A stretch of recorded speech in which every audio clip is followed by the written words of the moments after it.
नमस्कार। खबर प्रधान देख रहे सभी दर्शकों का बहुत स्वागत है। मैं हूं आपके साथ संगीता श्रीवास्तव।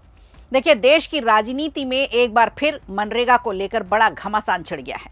केंद्र सरकार के एक नए प्रस्ताव से सियासी पारा हाई हो गया और कांग्रेस इसे महात्मा गांधी के आदर्शों पर सीधा हमला बता रही है। दरअसल सरकार मनरेगा की जगह विकसित भारत जी रामजी विधेयक 2025 लेकर आई है। खबरों के मुताबिक कैबिनेट की बैठक में पूज्य बापू ग्रामीण रोजगार गारंटी बिल को मंजूरी दे दी गई है। यानी अब देश की सबसे बड़ी ग्रामीण रोजगार योजना का नाम बदलने की तैयारी है। लेकिन सवाल यह है कि क्या ये सिर्फ नाम बदलने का फैसला है या फिर इसके पीछे कोई बड़ी राजनीतिक और वैचारिक लड़ाई भी छिपी हुई है।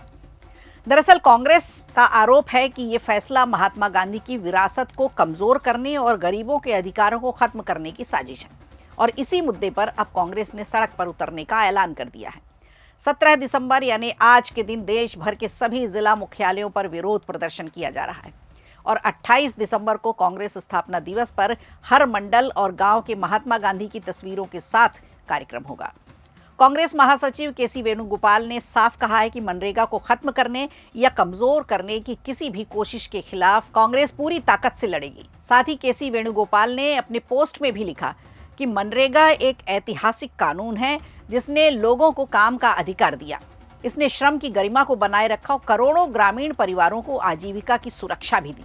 हमारा संघर्ष सिर्फ एक बिल के खिलाफ नहीं है बल्कि एक मुश्किल से मिले अधिकार की रक्षा के लिए है। वहीं कांग्रेस नेता राहुल गांधी ने भी प्रधानमंत्री पर तीखा वार किया। राहुल गांधी ने एक्स पर लिखा कि मोदी जी को सिर्फ दो चीजों से पक्की नफरत है, महात्मा गांधी के विचारों से और गरीबों के अधिकारों से। राहुल गांधी का कहना है कि मनरेगा महात्मा गांधी के ग्राम स्वराज के सपने का एक जीवंत उदाहरण है। कोरोना काल में यही योजना थी जो करोड़ों गरीबों के लिए आर्थिक सुरक्षा कवच बनी। इसके अलावा राहुल गांधी ने यह भी आरोप लगाया कि पिछले 10 सालों से मोदी सरकार मनरेगा को कमजोर करने की कोशिश कर रही है और अब उसके नामो निशान मिटाने पर आमादा है। अब जरा मनरेगा के इतिहास पर नजर डालते हैं और समझते हैं कि कांग्रेस क्यों इसके सपोर्ट में है। दरअसल साल 2004 में सत्ता में आने के बाद कांग्रेस वाली यूपीए सरकार ने ग्रामीण रोजगार के लिए मनरेगा की शुरुआत की थी। 7 सितंबर 2005 को एनआरईजीए नरेगा के रूप में कानून बना। फिर 2 फरवरी 2006 को इसे देश भर में लागू कर दिया गया।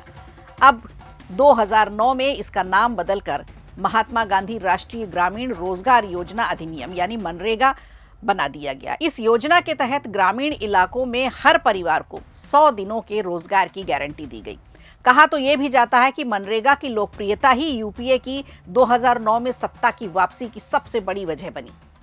साल 2014 में जब बीजेपी प्रचंड बहुमत के साथ सत्ता में आई तब भी मनरेगा को बंद करने की हिम्मत नहीं जुटा पाई थी, बल्कि 2015 में तो प्रधानमंत्री मोदी ने लोकसभा में कहा था कि मनरेगा कांग्रेस की विफलताओं का जीता जागता स्मारक है।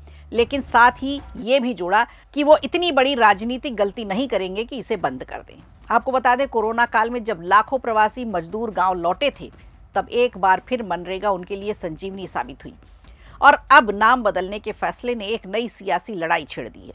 कांग्रेस इसे बापू की सोच पर हमला बता रही है तो वहीं सरकार का कहना है कि ये विकसित भारत की दिशा में एक बड़ा कदम है। हालांकि कांग्रेस पार्टी के कुछ विरोध प्रदर्शन लोगों की समझ से तो परे हैं। कांग्रेस को विरोध प्रदर्शन न करके इस बात का फायदा उठाना था कि भाजपा उनकी स्कीम बंद कर रही है, बल्कि नाम ही बदल रही है। और रही बात बापू के विचारों के अपमान की, तो भाजपा ने इससे पहले कई बार बापू के नाम पर योजनाएं भी चलाई हैं। अब स्वच्छ भारत इसका परफेक्ट उदाहरण है। अब आप इस बारे में क्या सोचती हैं? क्या मनरेगा को बंद करने की भ्रामक बात कांग्रेस जनता तक पहुंचाना चाहती है या नाम बदलने की जो साजिश बता रही है वो उस बात को लेकर के जनता के बीच में जाएगी और जनता इसका क्या जवाब देगी? आप कमेंट बॉक्स पर हमें ज़रूर बताएं। वीडियो अच्छा लगा हो तो लाइक कीजिए, शेयर कीजिए और कमेंट बॉक्स में हमें ज़रूर बताइए।